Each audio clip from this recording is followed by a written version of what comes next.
Specifically এই বিধায়ক দেবেশ মণ্ডল কোন কোন বিষয় পাশ করলেন, কোন কোন বিষয়ে ফেল করলেন, চলুন চট করে একবার দেখে নিই বিধায়কের রিপোর্ট কার্ড এবং সেই রিপোর্ট কার্ডে কি বলছে বিধায়ক ঠিক কোন কোন বিষয়ে পাশ করেছেন এবং কোন কোন বিষয়ে ফেল করেছেন। কারণ প্রত্যেকটা দিনে কিন্তু এভাবে আমরা রিপোর্ট কার্ড দেখাই বিধায়কের। সেই রিপোর্ট কার্ডে কি বলছে দেখুন, রাস্তায় ফেল করেছেন, নির্মাণ করতে পারেননি। নদী বাঁধে ফেল করেছেন দেবেশ মণ্ডল, সেটাও নির্মাণ করতে পারেননি। নাগরিক পরিষেবা দিতে পারেননি, তাতেও ফেল করেছেন।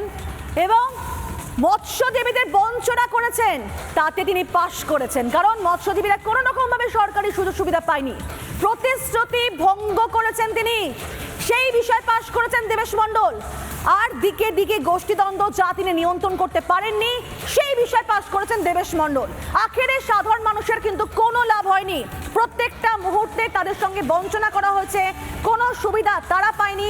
আর তার জন্যই পানীয় জল ফেল করেছেন, রাস্তা নির্মাণে ফেল হয়েছেন, নদী বাঁধে ফেল হয়েছেন, নাগরিক পরিষেবা দিতে পারেননি কিন্তু পাশ করেছেন মৎস্যজীবীদেরকে বঞ্চনা করতে, প্রতিশ্রুতি ভঙ্গ করতে আর গোষ্ঠীদ্বন্দ্ব না মেটাতে।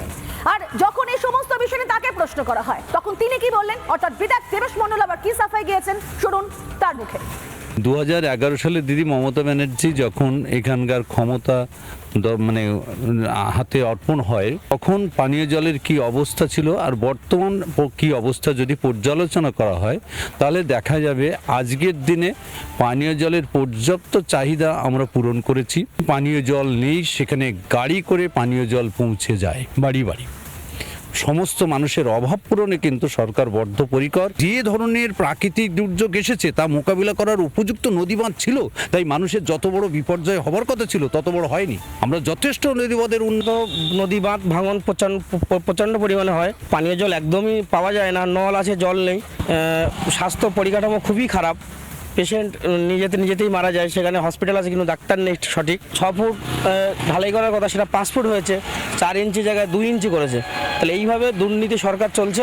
গরিব মানুষ যিনি যে ভাড়ায় কাজ করে তাকেও 20 টাকা ব্যারেল এটা কিনে নিতে হয়, কারণ নল আছে কিন্তু সঠিক জল নেই, আর জল থাকলেও সঠিক টাইমে জলও পাওয়া যায় না এবং সে জল খাবার উপযুক্ত নয়।